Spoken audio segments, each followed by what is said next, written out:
headlines of this hour on VTV News. According to the party chief, Vietnam will continue to achieve remarkable feats in the new era. And Ho Chi Minh City's 50-year transformation into Vietnam's economic engine. Later on, a French war reporter's photo exhibition features images of war in Vietnam.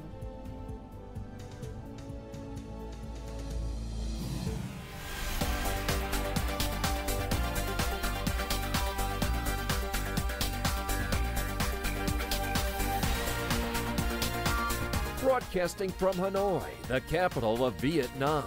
VTV News starts right now. Hello, it's 3 p.m. local time and you're watching VTV News. I'm Huyền Trân with the top stories. This morning on April 30th, 2025, the Central Committee of the Communist Party of Vietnam, the National Assembly, the State President, the government, the Central Committee of the Vietnam Fatherland Front, and Ho Chi Minh City solemnly organized a national ceremony to celebrate the 50th anniversary of the South's liberation and national reunification. The ceremony was attended by current and former Vietnamese leaders, along with representatives from foreign nations, organizations, and international allies.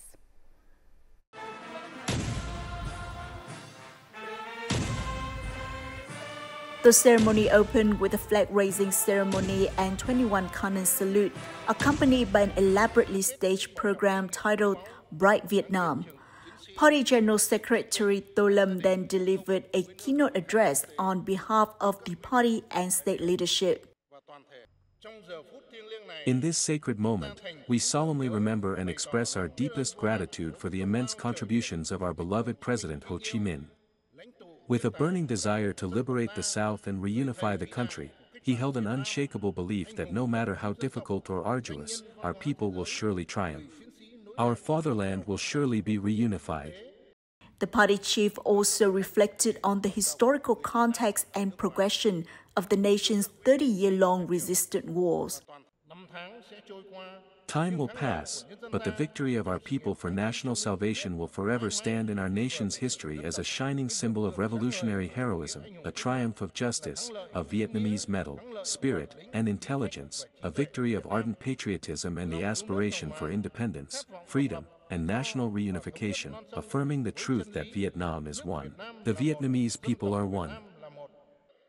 The party chief highlighted the enduring lessons learned from the Great Spring 1975 victory. The lesson of promoting the strength of the people and the great national unity bloc. The lesson of fostering the spirit of patriotism, national pride, and self-esteem to their fullest extent. The lesson of upholding the principles of national independence and socialism. The lesson of creatively applying and developing revolutionary struggle methods and methods of carrying out all-people and all-out war. The lesson of firmly grasping and seizing opportunities. The lesson of practicing benevolence, national reconciliation, putting the past behind, and looking to the future after victory. But the greatest lesson remains maintaining the party's absolute leadership and strengthening it in all aspects. He emphasized that in the 5 decades since national reunification, Vietnam has achieved remarkable accomplishments. We are confident that we will continue to achieve even greater victories and remarkable feats in this new era of prosperity, civilization, and national advancement, building a country that is more dignified and beautiful, one that stands shoulder to shoulder with the powers of the 5 continents, fulfilling the aspirations of President Ho Chi Minh and the entire nation. At the ceremony, the party chief presented the Hero of Labor title to the party organizations, administration, and people of Ho Chi Minh City.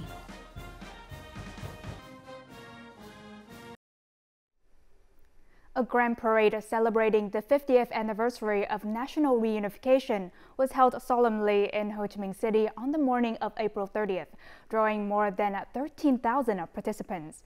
The event stirred a deep sense of national pride in every Vietnamese soul. People had stood in place for over 12 hours, yet it was worth every moment. They were witnessing a historic parade. Though some had seen parades before, being present on this significant day, April 30th, stirred sacred, indescribable emotions. Despite watching 2 rehearsals, I feel the same elation and pride each time. What makes me most proud is seeing how strong our army has become and how greatly our nation's stature has risen in the international community. People from across the country joined in the celebration remotely, eagerly watching the live broadcast of the ceremony from Ho Chi Minh City. I was deeply moved by Comrade To Lam's speech about our country's achievements and the party's vision. The people remain committed to supporting the party and government in building an even more prosperous nation. Living in Vietnam today, I feel immense gratitude toward the heroes who sacrificed their lives for our nation, allowing us to live in peace. Living in Vietnam today, I feel immense gratitude toward the heroes who sacrificed their lives for our nation, allowing us to live in peace. Millions of Vietnamese hearts beat with the same melody of pride and joy, remembering the nation's heroic past. It is a day to honor the past, cherish the present, and embrace a shared aspiration for a brighter future, one worthy of the sacrifices made and the unity that defines Vietnam. 50 years, a journey of peace, development, and the aspiration to reach further. And this message echoed not only through a Reunification Square on the morning of April 30th, but also across the world. It reaches millions of Vietnamese hearts worldwide, all looking toward their homeland. And through each frame of the Grand Parade's live broadcast, the jubilant spirit of the 50th anniversary of the liberation of the South and national reunification reaches every corner of the globe. In Maryland, United States, this family sits together in front of the TV, connecting with their homeland through the live broadcast. Every image from the parade, every sound from the homeland transports them back to the heroic days of half a century ago. I feel this deeply, as a member of my family fell just 72 hours before reunification. I truly appreciate the immense value of the peace we've achieved. When I see images of veterans reflecting on the war and the days of reunification, I'm deeply moved. This event serves as a thread connecting us all, guiding us toward a prosperous future together. This overseas Vietnamese living in Vientiane woke up early to watch the parade. Born into a patriotic family in Siêng Khoang province, she joined the revolutionary movement when she was 13 years old. 50 years ago to the day, she was the first person to bring news of the Sound's complete liberation to the Vietnamese embassy in Laos. I'm filled with joy watching the happiness of all Vietnamese people. I wish for Vietnam to continue rising and thriving forever. To watch the parade live together, Vietnamese engineers in Japan set up a large projection screen and several TVs in their office. We are filled with gratitude for the generations who sacrificed their blood and lives so that we could enjoy the peace we have today. 50 years after national reunification, the Grand Parade serves as a sacred reminder for overseas Vietnamese worldwide, a testament to their origins, the precious values of peace and independence, and the unyielding strength of the Vietnamese people. Now, half a century after reunification, Ho Chi Minh City has risen from the ashes of war to become Vietnam's economic powerhouse. Starting with a modest GRDP growth rate of over 2% post-war, the city now maintains a robust 7 to 10% growth. And these days, the Metro Line 1 of Bến Thành, Suối Tiên, the financial center, innovation hubs, and tech industrial parks have transformed the city into a modern, dynamic metropolis with a highly skilled workforce. During 50 years of peace, the city experienced periods of double-digit economic growth.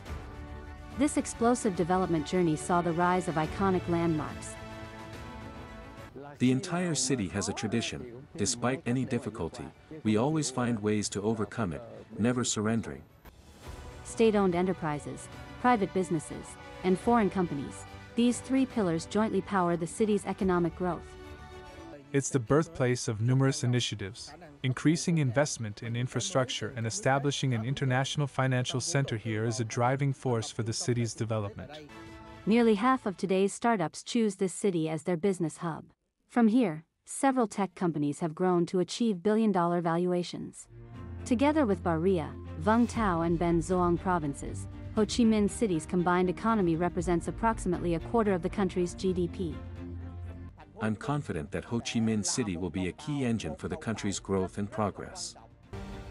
Overseas Vietnamese also serve as a source of strength, maintaining their ties to the homeland. I hope to become a bridge that helps harness the contributions of overseas Vietnamese intellectuals, many of whom are professors and hold important positions in foreign organizations. After 50 years of transformation and growth, every citizen continues to contribute to Ho Chi Minh City's success in this new era. Coming up next on VTV News. Overseas Vietnamese honor 50 years of peace and unity. And later on, a French war reporters' photo exhibition features images of war in Vietnam.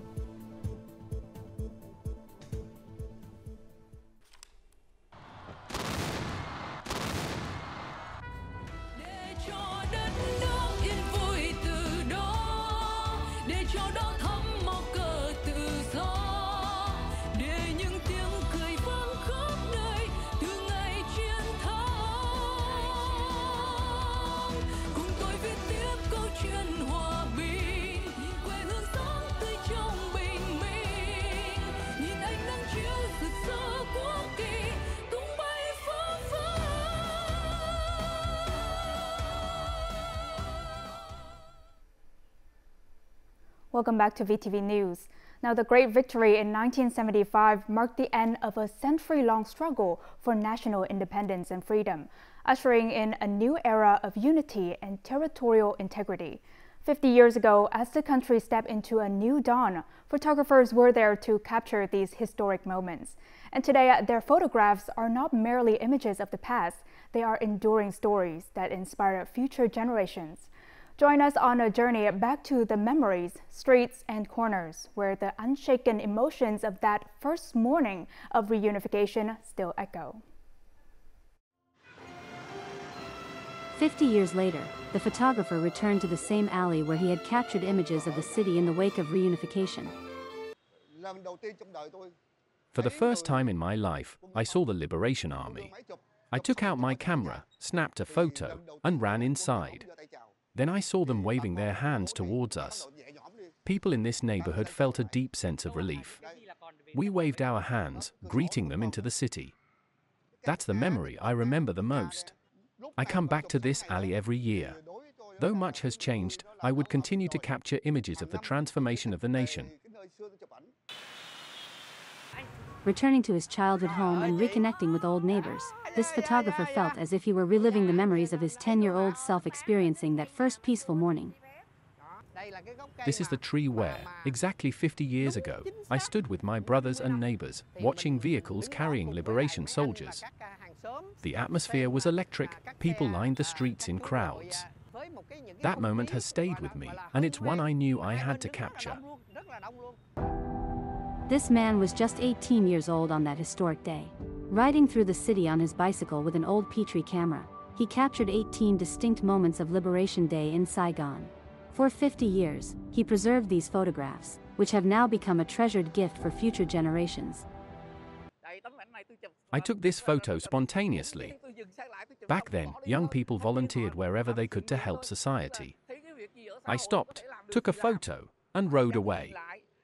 Looking back, I now realize its true value. It offers a powerful lesson for youth. Don't ask what the country has done for you, ask what you have done for the country. 50 years later, the photographer recreated these historic moments with his students. The images, though captured in the present day, still radiate the warmth of the past. I love history.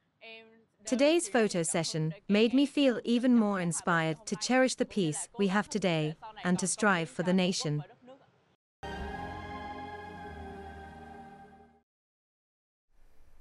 And And while the people of Vietnam are immersing themselves in the sacred atmosphere of the nation's major anniversary celebration, many international friends, including friends from the United States, have come to visit and experience it. They witnessed daily change in Vietnam and saw a Vietnam with a spirit of peace, reconciliation, and a strong desire for development, all moving toward the future.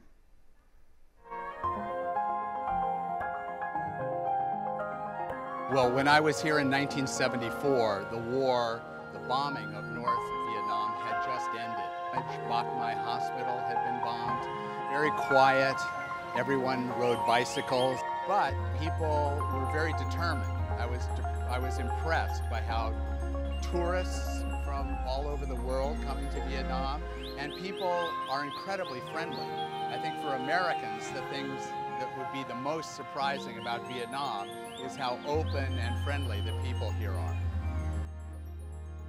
These are the heartfelt thoughts of director Stephen Talbot. During his return to Vietnam after 51 years, Stephen and more than 15 professors, peace activists, and American students visited many landmarks in Hanoi. They shared their special emotions when witnessing a peaceful, vibrant, and culturally rich Vietnam. I'm very pleased and proud to be in Vietnam for the 5th time. Each time I learn from the Vietnamese more about how to be peaceful and how to make peace. Children afraid to say hello to a stranger, but not here. They welcome you. They want to take a picture with you. It's like a sharing on a different level of spirit, and it's very beautiful. This April also marks a meeting between Vietnamese and American pilots who once faced each other in the skies over Hanoi during the 1960s and 1970s. Now they are friends on the ground. Mr. Kim Murray, who was a B-52 machine gunner during the bombing raid in 1972 over Hanoi, felt some hesitation when returning here after more than 50 years. I was able to meet a woman who had experienced one of the bombing raids, and she didn't feel any sort of anger or anything else, and I can find some peace. Peace, emotion, happiness, love, and warmth. These are the lasting impressions left in the hearts of our American friends as they visited the S-shaped land of Vietnam this April. On April 30th, 1975, the war ended, the South was liberated, and the country was unified. And this milestone remains not only deeply engraved in the minds of people living in Vietnam, but also stands as a sacred memory for millions of overseas Vietnamese around the world. And half a century later, this hard-won peace lives in the hearts of Vietnamese people far from home, giving them a foundation to confidently express themselves to the world. When the resistance war against the U.S. entered its fiercest phase, overseas Vietnamese communities worldwide joined hands with people in the country to fight for peace. They supported Vietnamese delegations during the 1973 Paris Peace Accords negotiations in France and organized anti-war movements globally, helping to end the war in Vietnam. Many Vietnamese intellectuals, including writer Hong Van's father, a doctor who left his practice to return to his homeland, chose to directly join the resistance, bringing both their expertise and dedication to serve their country. He gave up his career as a doctor in Paris to return to Vietnam. That was a huge sacrifice that he never regretted because he contributed to saving and curing many people. On April 30th, 1975, the historic Ho Chi Minh Campaign achieved victory, liberating the South and reunifying the country. Half a century later, Vietnamese people worldwide continue contributing to their homeland in countless ways, during both war and peace. They excel across diverse fields, from science and economics to culture and sports. These accomplishments not only fill the overseas Vietnamese community with pride but also enhance Vietnam's reputation internationally. I feel that I have the responsibility to contribute to the culture of my country. I believe in the beauty of Vietnamese culture and tradition. Speaking of Vietnamese people makes me emotional because we come from a heroic bloodline.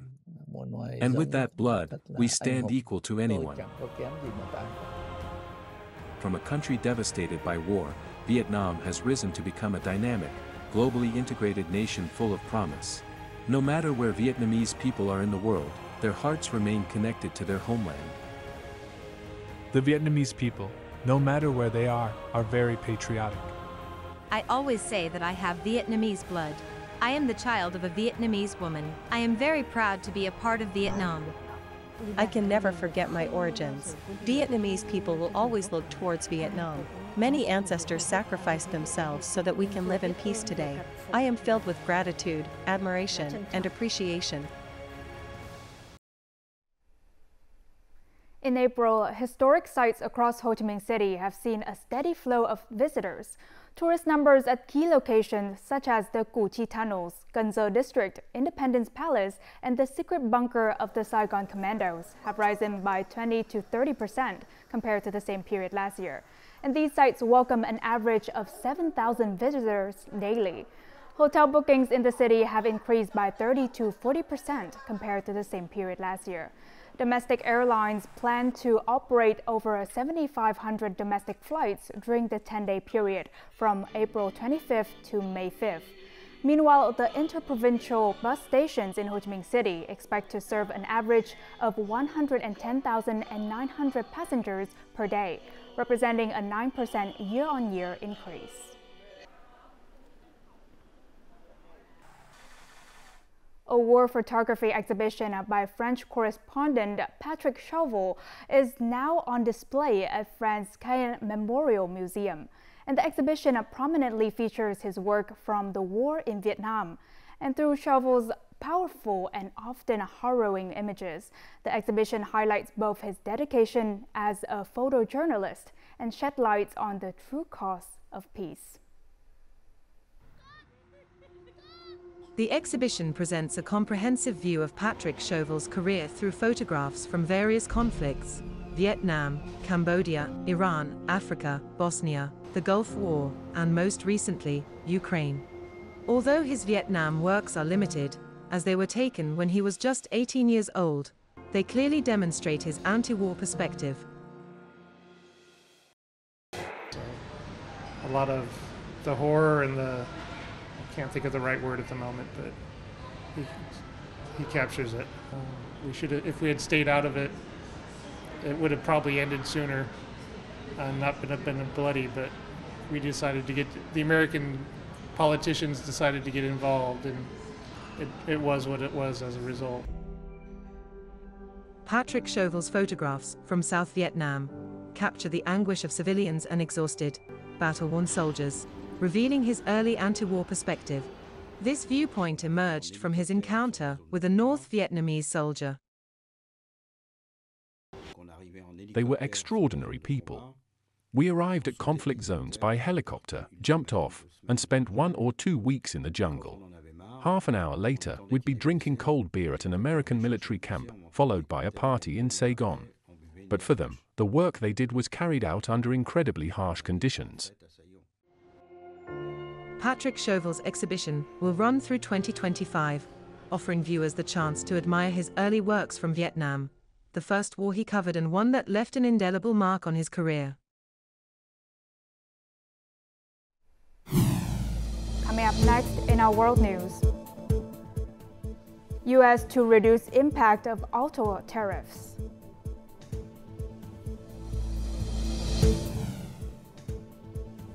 Spain and Portugal switch back on seek answers after widespread blackout.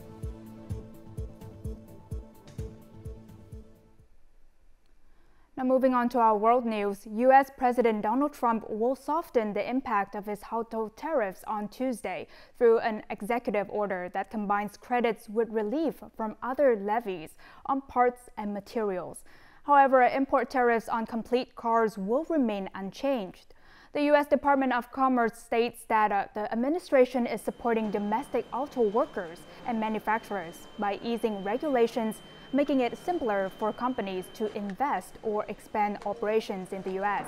And the move follows last week's appeal from a coalition of U.S. automakers who urged President Trump not to impose a 25% tariff on imported auto parts, citing concerns about increased car prices and reduced sales. The tariff is set to take effect by May 3rd at the latest. Now, the cause of Spain and Portugal's widespread blackouts remain a mystery on Tuesday, with some isolated disruptions remaining after power was largely restored. Previously, a huge outage brought most of Spain and Portugal to a standstill on Monday. Spanish Prime Minister Pedro Sanchez said the exact cause of the blackout remains undetermined, with all possibilities under investigation. Spain's power supply dropped by 15 gigawatts within 5 seconds, equivalent to 60% of the country's electricity demand. The Spanish Prime Minister stressed that this was unprecedented. Meanwhile, Portuguese Prime Minister Luis Montenegro stated that there was no evidence of a cyber attack causing the outage. The incident disrupted air travel, stopped public transportation, and forced hospitals to postpone routine operations in both countries.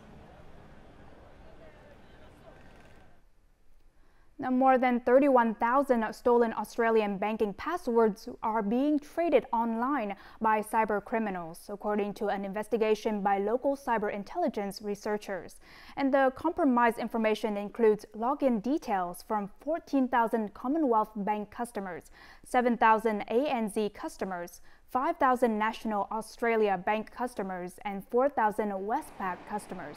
And these details are currently circulating on the messaging platform at Telegram and dark web forums, hidden parts of the internet that cannot be accessed through regular browsers or search engines like Google. And although the banks have implemented anti-fraud protection measures, cybersecurity experts warn that victims may still lose money.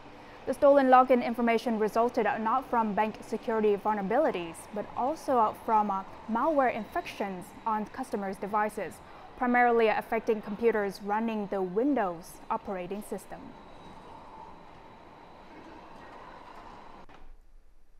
And as usual, let's move on to the weather forecast.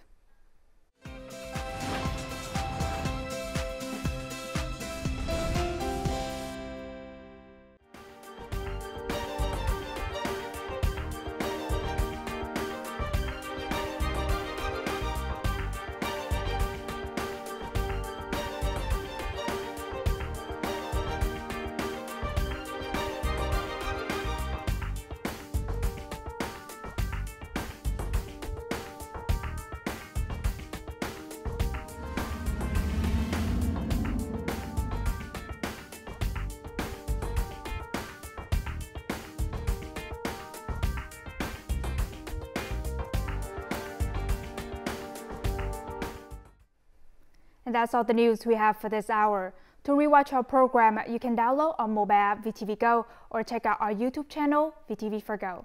Thank you for watching and see you next time.